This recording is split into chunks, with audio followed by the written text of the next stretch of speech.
Baiklah, Assalamualaikum warahmatullahi wabarakatuh.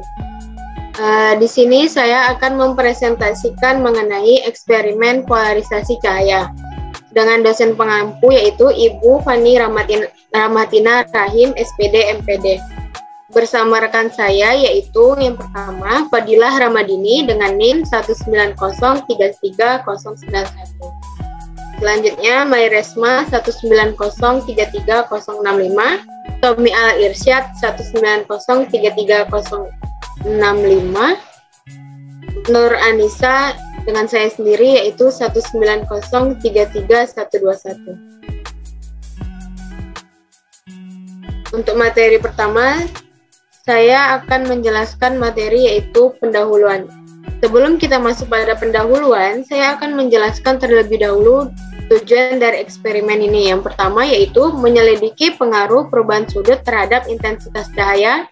Yang kedua, membuktikan kebenaran hukum halus pada polarisasi dengan 2 polarizer dan 3 polarizer. Selanjutnya kita ketahui yaitu polarisasi cahaya pertama kali ditemukan oleh fisikawan asal Prancis Maulus yang melakukan eksperimen dengan menggunakan bahan dielektrik. Polarisasi merupakan peristiwa yang terserapnya sebagian arah getar cahaya.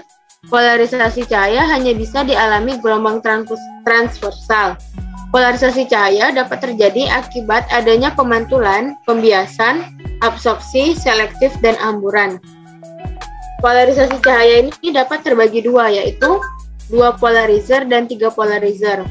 Untuk 2 polarizer yaitu jika cahaya terpolarisasi, maka sumbunya diorientasikan sedemikian rupa sehingga tegak lurus terhadap bidang polarisasi dari cahaya datang.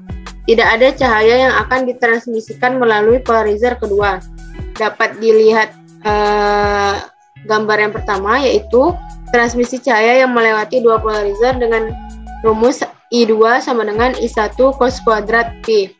Selanjutnya yaitu 3 polarizer, di mana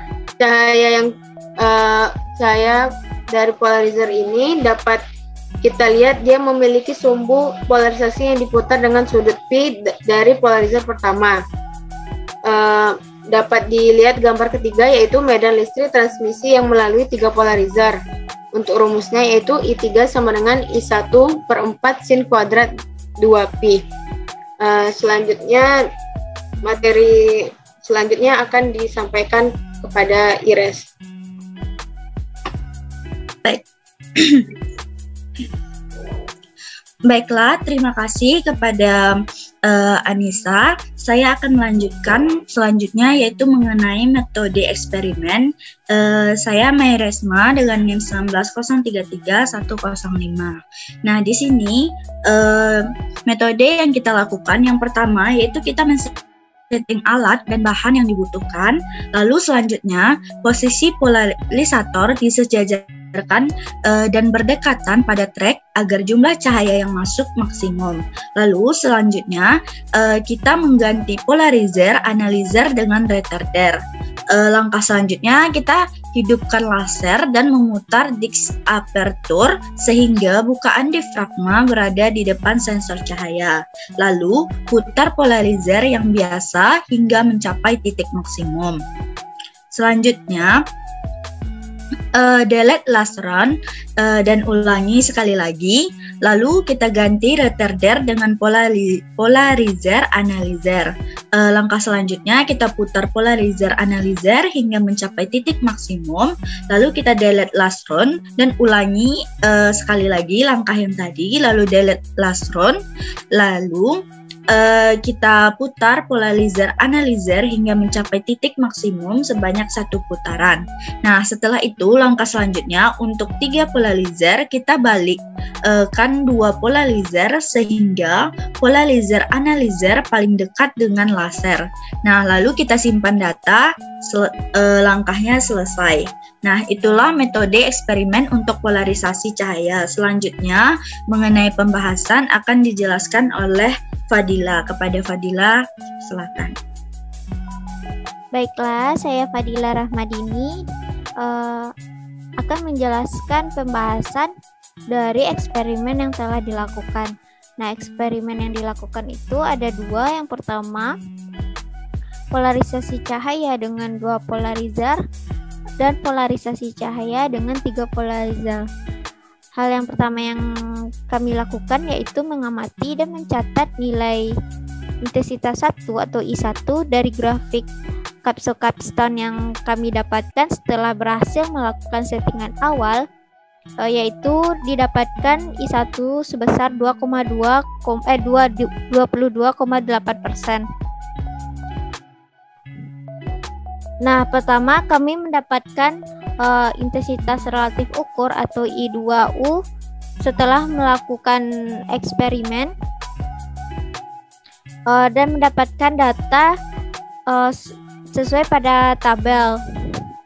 Nah, pada 2 polarizer dari gambar 4 itu grafik polarisasi dengan 2 polarizer, kami mengambil atau memplotting 10 data pada grafik. Nah, berdasarkan persamaan yang digunakan sesuai teori, kami memperoleh grafik dengan karakteristik fungsi kosinus ditandai dengan titik awal grafik dimulai dari titik maksimumnya.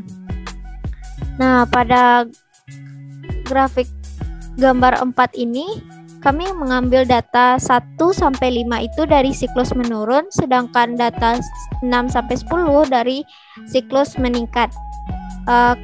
Setelah dianalisis lebih lanjut, dari data 1-5 menunjukkan hubungan berbanding terbalik antara sudut polar dengan intensitas relatif. Sedangkan pada data 6-10 itu berbanding lurus antara sudut polar dengan intensitas relatifnya. Nah, hal ini membuktikan bahwa faktor pengaruh perubahan sudut polar terhadap intensitas relatif itu bergantung nilai fungsi kosinusnya untuk 2 polarizer. Nah, setelah kami melakukan membandingkan atau perbedaan antara intensitas relatif ukur dengan intensitas relatif hitung pada polarisasi dengan 2 polarizer, kami mendapatkan persentase kesalahan yang cukup besar, yaitu rentang antara 5,6% sampai 20,01%. Nah, selanjutnya kami melakukan eksperimen polarisasi dengan 3 polarizer. Terlihat pada gambar yang kelima, yaitu grafik 3 polarizer. Berdasarkan persamaan yang kami gunakan sesuai teori, kami memperoleh grafik dengan karakteristik fungsi sinus ditandai dengan titik awal grafiknya dimulai dari titik minimum. Nah, dari gambar 5, kami juga mengambil data 1-10, di mana 1-5 itu siklus meningkat dan 6-10 itu siklus menurun.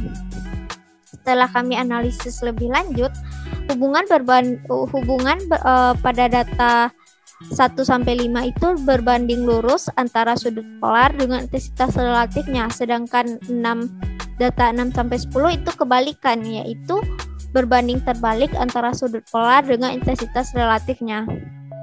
Keadaan ini sedikit berbeda dengan polarisasi dengan 2 polarizer, namun dapat dikatakan hal ini membuktikan bahwa faktor pengaruh perubahan sudut polar terhadap intensitas relatif itu tergantung kepada nilai fungsi sinusnya. Itu untuk polarisasi dengan 3 polarizer. Nah, selanjutnya setelah membandingkan nilai intensitas ukur dan intensitas hitung pada polarisasi dengan 3 polarizer, kami mendapatkan presentasi yang cukup kecil, yaitu rentangan antara 0,1% sampai 3,33%. Nah, selanjutnya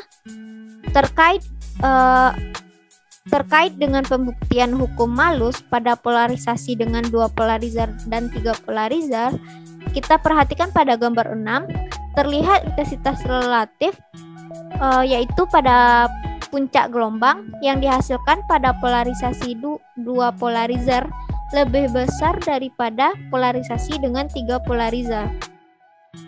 Hal ini dikarenakan pada polarisasi dengan 3 polarizer memiliki jumlah polarizer yang lebih banyak yang mampu menyerap dan mengurangi intensitas cahayanya. Dari grafik pada gambar 6, kami juga memperhatikan di mana siklus gelombang polarisasi dengan 3 polarizer lebih banyak daripada polarisasi dengan 2 polarizer. Berdasarkan hasil praktikum yang telah kami lakukan, dapat dikatakan nilai perhitungan analisis data yang kami lakukan sudah sesuai dengan teori yang ada. Dengan begitu, eksperimen polarisasi cahaya yang dilakukan sudah berjalan dengan baik. Sekian penjelasan dari saya. Selanjutnya, kesimpulan akan dijelaskan oleh Tommy. Oh, baiklah. Di sini saya akan menyampaikan kesimpulan dari pembahasan yang telah dijelaskan oleh rekan dan teman-teman saya tadi. Untuk yang pertama, hubungan intensitas cahaya I2 dan 2 polarizer dan 3 polarizer sebanding dengan fungsi sinus kosinus kuadrat dari perubahan sudutnya, di mana polarisasi dengan 2 polarizer dimulai dari titik maksimum, sedangkan polarisasi dengan 3 polarizer dimulai dari titik minimum.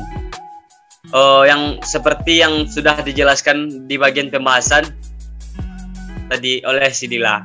Dan yang kedua yaitu berdasarkan hukum Malus, intensitas cahaya yang ditransmisikan akan maksimum jika 2 polarisasi sejajar, yakni pada sudut 0 derajat, 180 derajat, dan 360 derajat. Dan pada hasil percobaan diperoleh intensitas maksimum 22,8% pada sudut 0 derajat. Hal ini menyatakan kebenaran hukum Malus ditandai dengan intensitas cahaya yang diteruskan bernilai 0 jika kedua sumbu polarisasi tegak lurus satu sama lain. Jadi itulah kesimpulan dari semua presentasi tentang materi kami kali ini. Saya akhiri. Sekian dan terima kasih. Assalamualaikum warahmatullahi wabarakatuh.